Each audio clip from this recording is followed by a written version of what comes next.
Tá bom. Cidades mineiras prestaram hoje homenagens a Tiradentes, o líder da Inconfidência Mineira. A repórter Luísa Moraes tem mais informações sobre esse capítulo da nossa história. Boa noite, Luísa. Boa noite, Márcia. Boa noite a todos. O feriado de hoje é uma homenagem a um movimento que começou em 1789 e reuniu intelectuais, militares, religiosos e fazendeiros de Minas Gerais.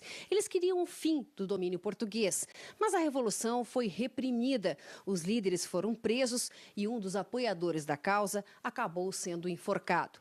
Veja a reportagem. A Inconfidência foi o movimento mais relevante do Brasil em busca do fim da colonização portuguesa. A revolta foi impulsionada por causa do alto imposto que Portugal cobrava do ouro explorado aqui no Brasil. Nesse período, houve escassez nas minas, mas mesmo assim, a coroa manteve a cobrança de 1.500 quilos de ouro por ano. O movimento separatista foi descoberto depois que Joaquim Silvério dos Reis, um dos inconfidentes, entregou o plano à coroa portuguesa. Joaquim José da Silva Xavier, o Tiradentes, foi preso no Rio de Janeiro, onde negociava apoio ao movimento. Ao contrário da maioria dos envolvidos, ele não fazia parte da elite. Era alferes do Regimento Militar dos Dragões de Minas Gerais. Tinha o apelido de Tiradentes por exercer também o ofício de dentista. Tiradentes foi condenado à morte por enforcamento. A sentença foi executada publicamente no dia 21 de abril de 1792, no Rio de Janeiro. O corpo foi esquartejado e exibido em Vila Rica, atual Ouro Preto, para servir de exemplo e impor o medo a qualquer outra tentativa de derrubar o poder da coroa portuguesa sobre o Brasil. Eu converso agora com o historiador e cientista político e também professor Ramon Vilarino.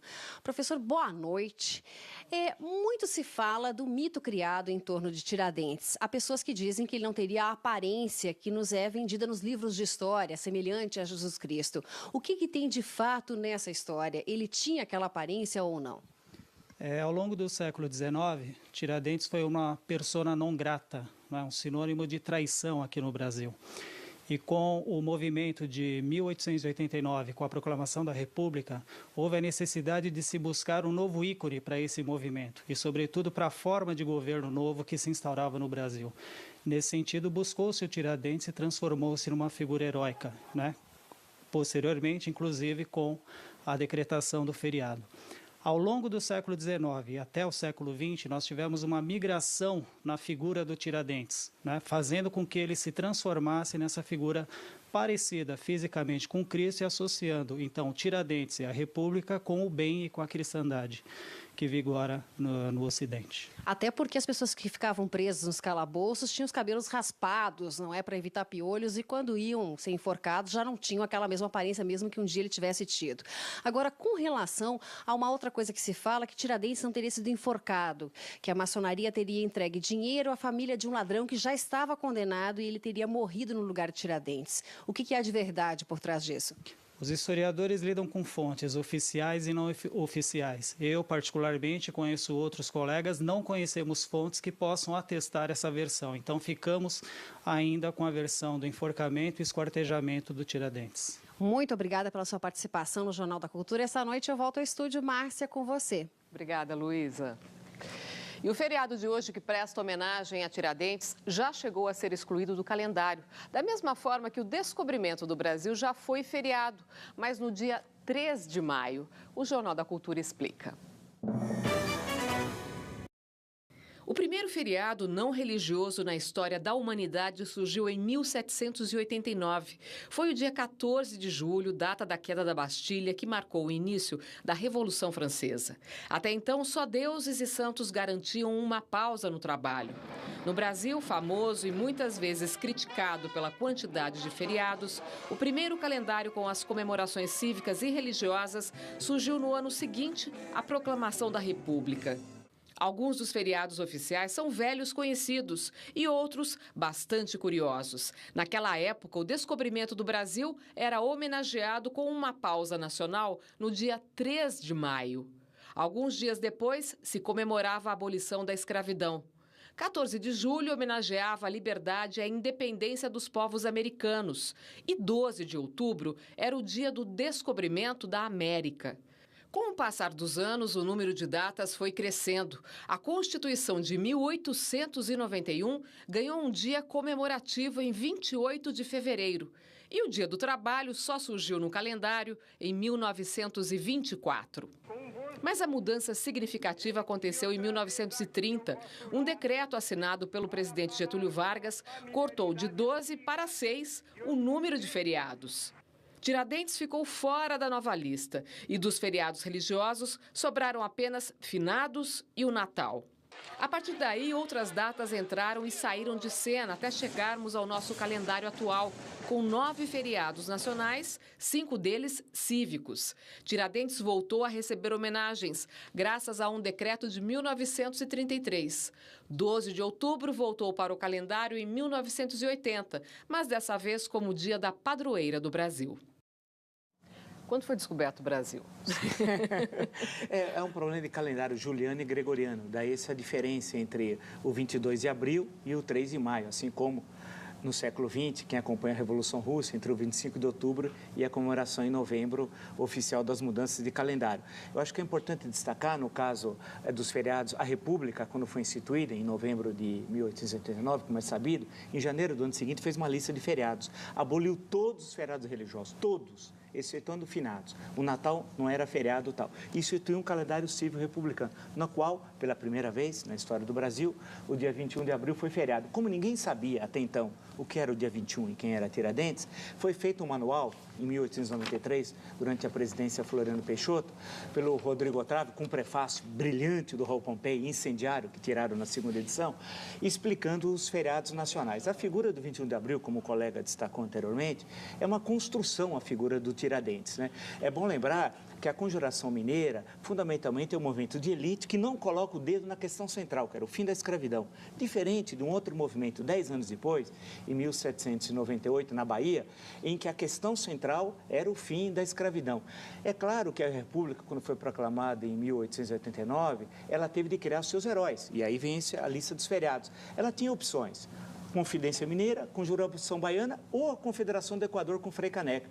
O Tiradentes, por incrível que pareça, nós não sabemos o que ele pensava. Não há um texto, um ensaio, um livro, nada, zero. Ele é uma construção do mito da figura do Tiradentes, que tinha escravos. Basta ler os autos da Devassa, a gente vê o que ele tinha. A grande figura que poderia ser o herói... Mas Tiradentes era da elite? Não, era um alferes, mas que tinha ações de ascensão social e tinha escravos. A grande figura que poderia ter se transformado no herói republicano, em 1824, é o Frei Caneca. Esse, sim, escreveu, basta ler na coleção, eu vi até no fundo do colega os livros lá atrás, um deles a introdução do Evaldo, grande historiador, Evaldo Cabral de Melo, sobre a figura do Frei Caneca. A grande questão, eu digo isso porque em 2001 eu tive uma polêmica sobre a questão do Tiradentes, virei até persona não grata em Minas Gerais, com voto da Assembleia Legislativa, muito legal, não sei se inclui o espaço aéreo, mas que eu coloquei questões básicas. A Inconfidência Mineira não é um movimento do andar de baixo, é um movimento do andar de cima, que devia 538 arrobas de ouro à coroa portuguesa. O movimento em si não há questões sociais, era não pagar os impostos.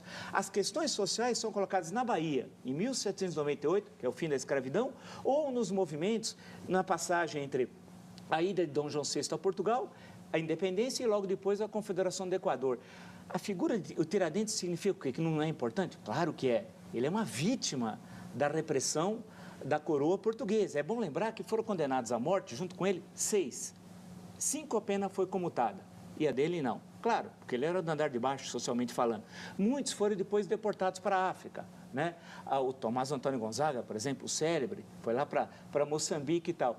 Agora, é um processo de construção ideológica. O Tiradentes escreveu algum texto? Não tem, nós não sabemos uma ideia dele, uma fala. Nada. Essa iconografia que foi mostrada na reportagem foi construída pela República. Ou no quadro muito conhecido do Pedro Américo, por exemplo, a gente construiu aquela figura das barbas, do cabelo, que, como o colega bem destacou, é para identificar com o martírio de Cristo. Agora, é um feriado criado pela República, nós poderíamos aproveitar, e no Brasil nós despolitizamos os feriados, que era discutir os feriados. O feriado bom no Brasil é quando cai terça e quinta, porque as pessoas emendam. Nós não discutimos politicamente os feriados.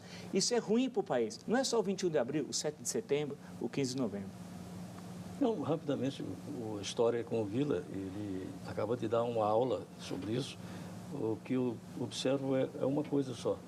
Foi um movimento contra a coroa portuguesa. Sim. Seja por questão de impostos que a derrama, mas foi um movimento pela coroa, que pode ter contribuído para que outros movimentos surgissem sob matizes diversas, e esta sim, pela libertação dos escravos, pela república, etc, etc. Mas vale por ter sido o primeiro movimento de rebeldia de uma nação colonizada contra o colonizador. E só lembrando uma questão, pedindo licença, que essa noção de brasileiros, no campo da história, a gente discute muito isso. Ninguém imagina, Tiradentes, e é natural, não é um problema dos Inconfidentes Mineiros, não havia Brasil. A noção de que nós vivemos no mesmo país é no século XIX, é durante o segundo reinado de Dom Pedro II. Até então, ninguém dizia nós somos brasileiros. Quem era brasileiro, quem explorava o pau-brasil. A noção que nós vivemos no mesmo país, por exemplo, o senador Feijó, nosso companheiro aqui em São Paulo, foi o primeiro regente uno do Império, ele, quando foi deputado nas Cortes Portuguesas, quando falaram vocês lá do Brasil, ele falou, não sou do Brasil, eu sou de São Paulo, assim como alguém de Pernambuco dizia. A ideia de que nós vivemos no mesmo país, nós devemos uma grande personagem, o maior personagem do século XIX brasileiro, que é o monarca Dom Pedro II.